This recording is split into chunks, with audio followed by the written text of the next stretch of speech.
Vamos a continuación a desarrollar la segunda parte, el segundo módulo del tema de dirección de grupos dedicado al estudio del liderazgo en el deporte. Si recordamos anteriormente el primer bloque que comentamos previo a este segundo bloque, el liderazgo es uno de los factores que está demostrado a partir de la investigación que más influye en el rendimiento de los grupos. Existen diferentes aproximaciones teóricas, como vimos anteriormente, que definen las claves o digamos los puntos a tener en cuenta dentro del estudio del liderazgo en el deporte, y todas estas partes o conjuntos los vamos a ordenar en lo que se llama el modelo multidimensional de liderazgo de Cheladurai, que es un modelo que nos da una visión muy clara de cómo funcionan los mecanismos que explican un correcto liderazgo en el ámbito del deporte. A continuación, comentaremos algunas investigaciones que se han desarrollado sobre el liderazgo y consecuencias prácticas a partir de estas investigaciones, para finalizar con un pequeño resumen asociado a unas preguntas de control que nos permitan, digamos, afianzar los conocimientos obtenidos en esta parte. Estos van a ser los objetivos de este bloque. En primer lugar, conocer este modelo que hemos comentado, el modelo multidimensional de liderazgo de Cheladurai, y cuáles son y cómo se explican sus elementos claves. Y en segundo lugar, reflexionar sobre las implicaciones prácticas que se derivan del análisis de la investigación sobre liderazgo en el deporte. ¿Qué ventaja tiene estudiar el modelo de liderazgo desde una perspectiva multidimensional? La ventaja que tiene es que podemos ordenar un conjunto de múltiples factores que tienen interacciones bastante complejas y que nos pueden determinar la comprensión de cómo funcionan estas diferentes variables intervinientes en el proceso de liderazgo.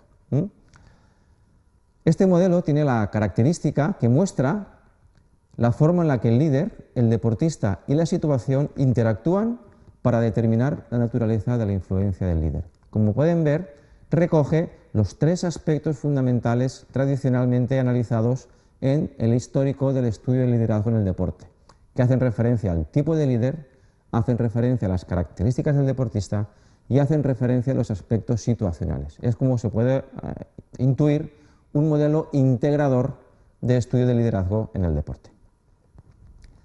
Este es un poco el resumen gráfico del modelo. El modelo consta de tres elementos que ustedes pueden ver en negrita y un último elemento que lo comentaremos al final, que es lo que se denomina la capacidad de transformación del liderazgo, lo que se llama liderazgo transformacional. Centrémonos en los apartados o los puntos que van del 1 al 7 en el cuadro que presentamos a continuación. Hay un primer bloque de elementos que tienen que ver con los aspectos situacionales, tienen que ver con los antecedentes. Los antecedentes marcan en qué entorno está el grupo, lo que sería el punto 1, las características situacionales, marcan el tipo de líder que yo tengo, que sería el punto 2, las características del líder, y marcan las características de los deportistas. Esto digamos que son con lo que yo me encuentro cuando llego a un equipo. Cuando llego a un equipo tengo unas características situacionales, puede ser un equipo que esté bien cohesionado, que tenga un buen resultado, que esté peor, que esté mejor. Me marcan también las características del líder, que sea un líder más democrático, más autocrático o más laissez-faire, y me marcan mucho también lo que son las características de los individuos. Es diferente, evidentemente, un grupo de deportistas jóvenes que un grupo de deportistas profesionales. Las características situacionales marcan lo que el grupo necesita, es lo que se llama la conducta requerida. Si el grupo está poco organizado a nivel de tareas, lo que el grupo requiere es una mayor organización a nivel de tareas. Si el grupo tiene una baja cohesión social o tiene problemas de índole afectivo, el grupo necesitaría conductas a partir de las cuales se mejore el clima de grupo.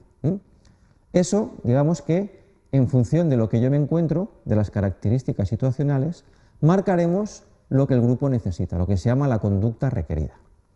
Vayámonos a la parte 3, a las características de los miembros.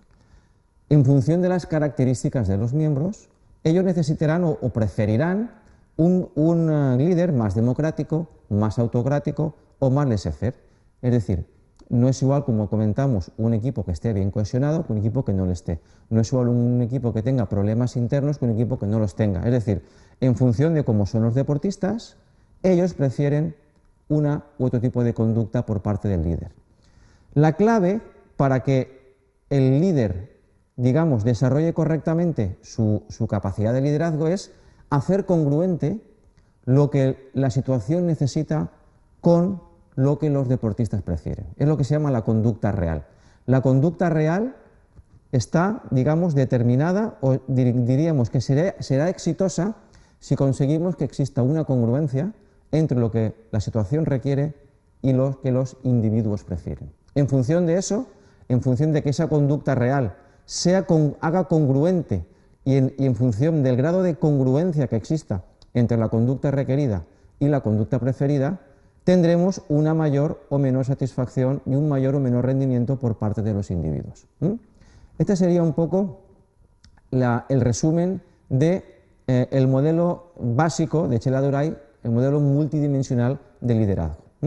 Resumimos, en función de lo que el grupo necesita y lo que el grupo prefiere, hacemos lo que se llama la conducta real. Cuanto más congruente sea esta conducta real con lo que el grupo quiere y lo que el grupo necesita, mayor será la satisfacción de los miembros del grupo. Y ahí consiste en la habilidad del líder de poder desarrollar una conducta real que haga congruente estos dos tipos de conductas, tanto la requerida como la conducta preferida.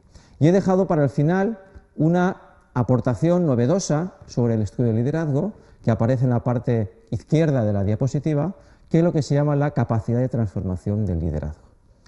La capacidad de transformación del liderazgo tiene que ver con lo que se denomina el liderazgo carismático.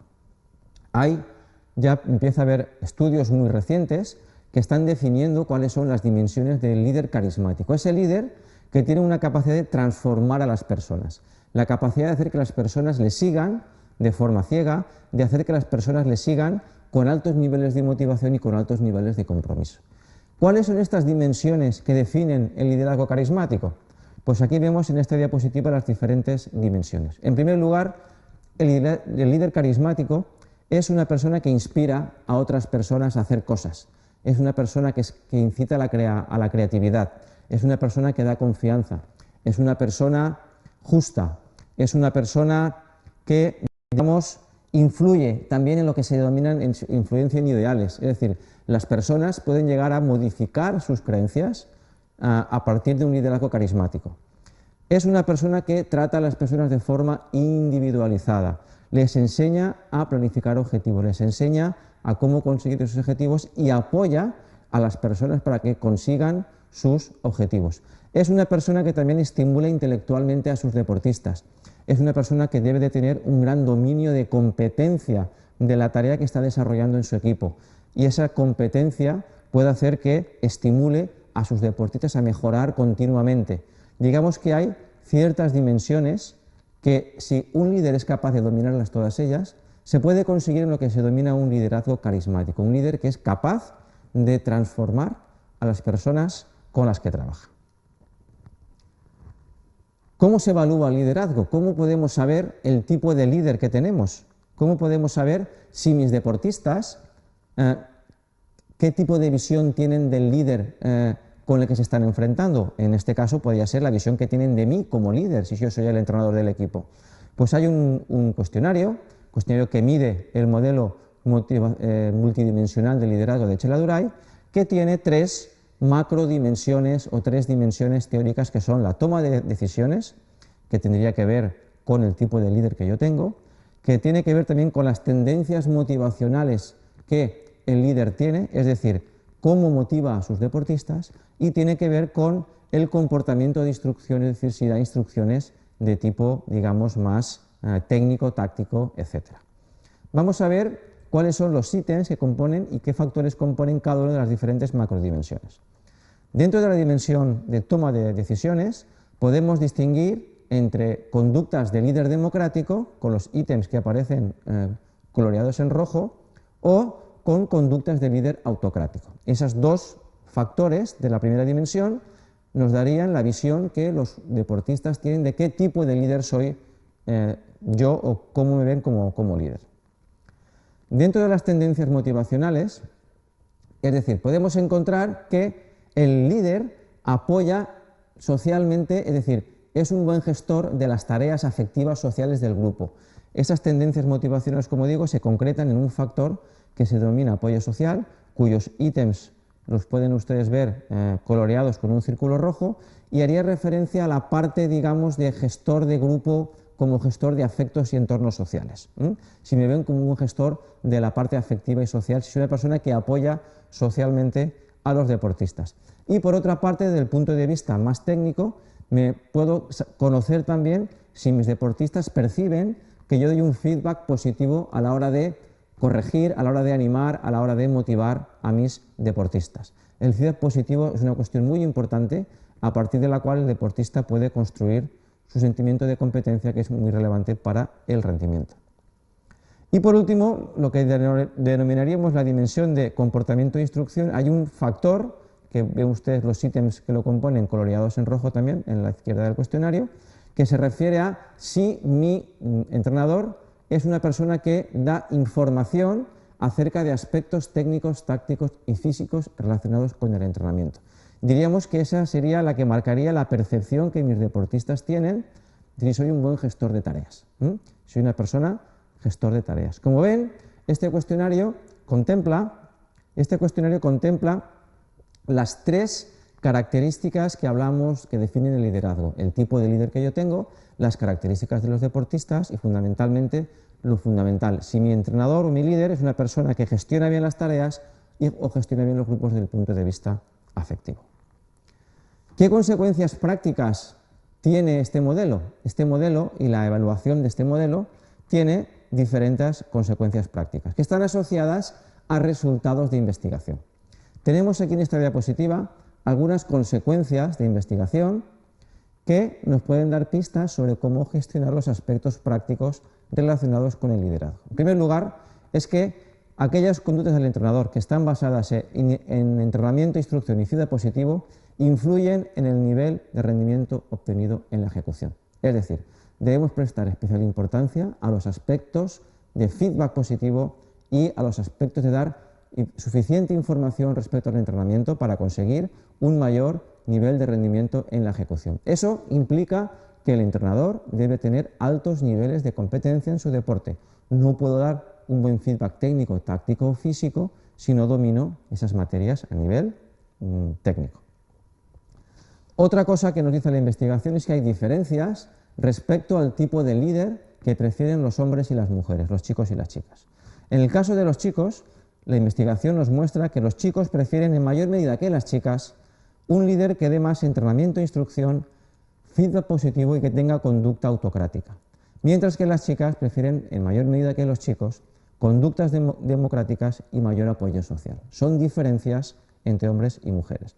Y también encontramos diferencias en el tipo de deporte, deportes colectivos o deportes individuales. En el caso del fútbol, que es el caso que nos ocupa, los deportistas practicantes de fútbol prefieren en mayor medida que los deportistas individuales instrucción y feedback positivo. Por último, en general e independientemente del tipo de deporte e independientemente de la edad y el nivel deportivo de los jugadores, hay un aspecto que es común a todos ellos y es la preferencia en el tipo de instrucción y el tipo de feedback positivo para mejorar la satisfacción con la ejecución. Si incrementamos estos dos aspectos, es decir, damos más instrucción durante el entrenamiento y damos feedback positivo cuando se consiguen objetivos, esto va a hacer que los deportistas nos vean como un líder mucho más aceptado, mucho más congruente entre lo que ellos necesitan y lo que ellos prefieren. Para finalizar este tema, vamos, como siempre, a hacer algún tipo de reflexión que nos permita conocer si realmente dominamos los conceptos que hemos explicado durante la presentación.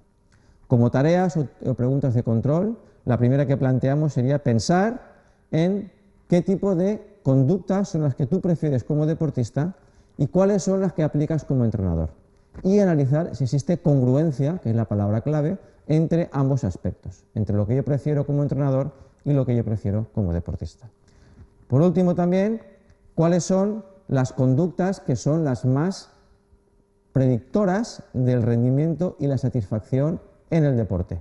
Desde este punto de vista, pensar también como entrenador o como deportista y ver si existe congruencia entre ambas. Estas serían las dos cuestiones que hemos comentado. Y aquí finalizamos el tema.